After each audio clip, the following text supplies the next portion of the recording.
banged up. Wait till he comes back. I'm just saying, you've been poo-pooing Steph Curry forever. I've been hearing this forever, the disrespect.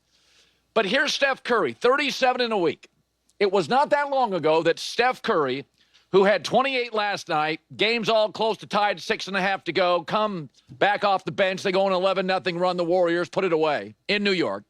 But it wasn't that long ago he was in the finals against Boston, and I was being told, make that lecture, that he had to win finals MVP to finally justify his greatness.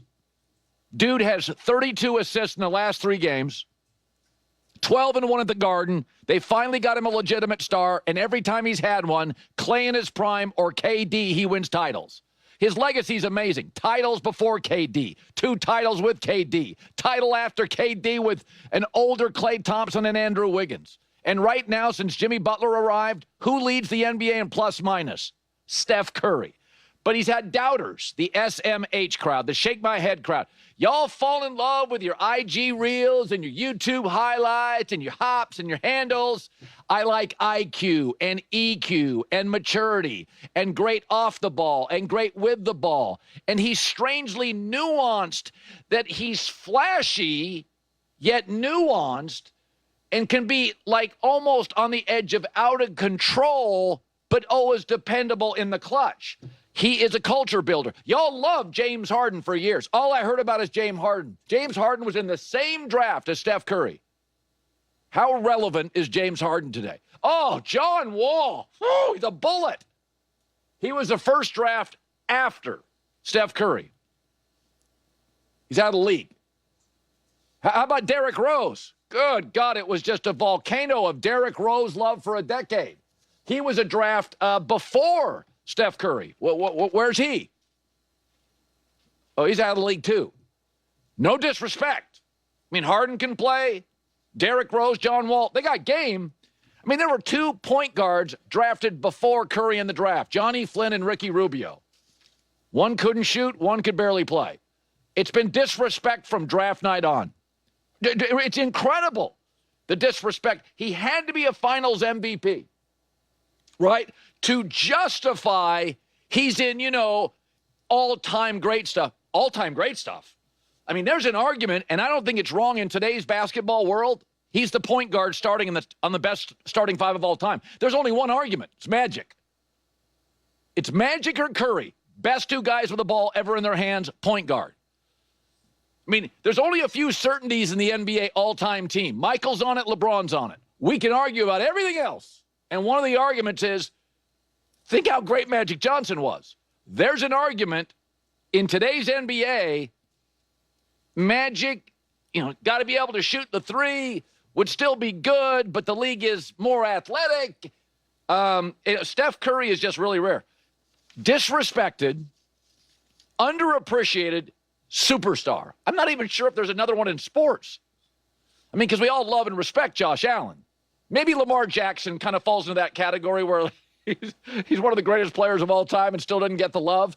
But, I mean, Curry, think about this. Great knows great. There's an old saying about management. A's, people who are secure in themselves, A's hire A's. B's, insecure, hire C's. Go ask the great player. Who did LeBron James go after before he landed Luka? For 2 years, he was trying to lure Steph Curry to be a Laker or he be a Warrior. And you go to the Olympics, when it's all alphas. Jason Tatum had 2 points in the gold medal game. Who had 4 threes in the final 3 minutes? Who did the stars rely on? Who did the stars go, hey, get it to Steph. Let's bring in the closer.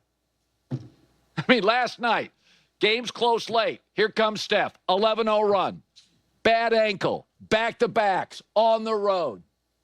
It's unbelievable. Yeah, I'll say this. Finally, that show that, J-Mac doesn't like, refuses to watch, wink, wink, finally, Shaq delivered the truth last night. I demand you fans to start putting Steph Curry in that greatest of all time conversation. I played against Mike, played with Kobe, played against and with LeBron. They're all great. But you got at some point we're going to have to put Steph Curry in that category. I'm not saying he is, but let's just have the conversation. That's right. That's right. Let's just have the conversation. I mean, it's unbelievable. A basketball team in Minnesota took 2 guards in front of him. Anytime he's had a legitimate number 2, Klay Thompson in his prime was arguably the best, no, not even arguably. He was the best catch and shooter player in the league. So Klay in his prime's a Hall of Famer. Titles.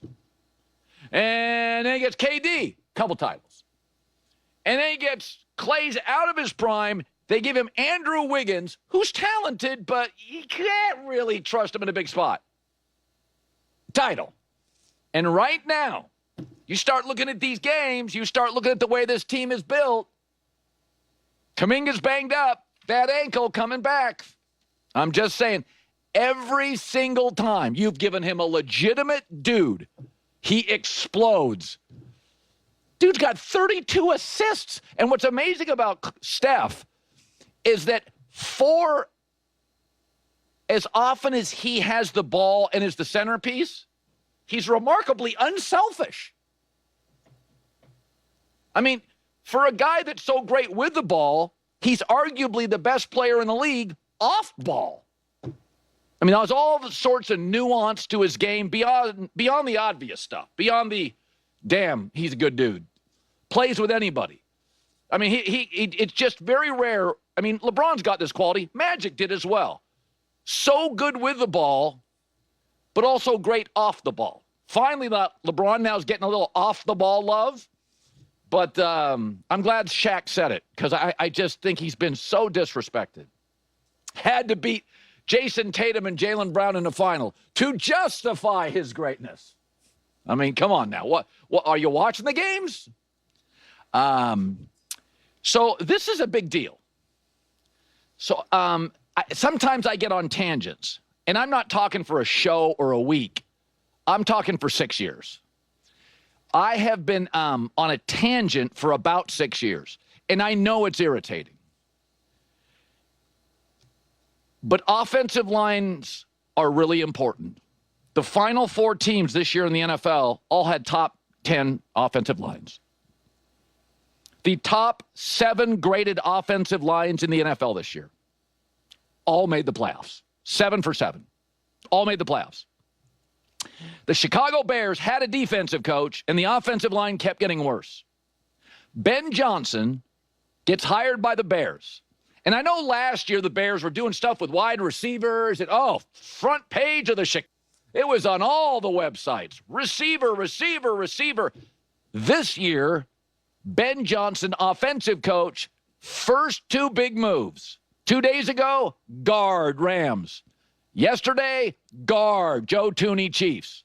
2 experienced dudes. This guy gets it. The first thing he addresses is the O-line. 2 guards. You know who else pays guards? The Rams, the Chiefs, the Eagles. Offensive coaches get it. I like Mike Tomlin. 8 years now, offensive line stinks. Go to the Super Bowl. It was all line play. And I don't trust Ryan Poles, the GM, in the draft. He's had too many whiffs. I don't think he's terrible, but I don't trust him. This is easy. Jonah Jackson can play. Joe Thuney can play. 2 starters. And they'll probably go draft a tackle with their first pick. So it's just easier if you're not great in the draft. And the Bears, I don't trust. Last year's draft looks like a mess.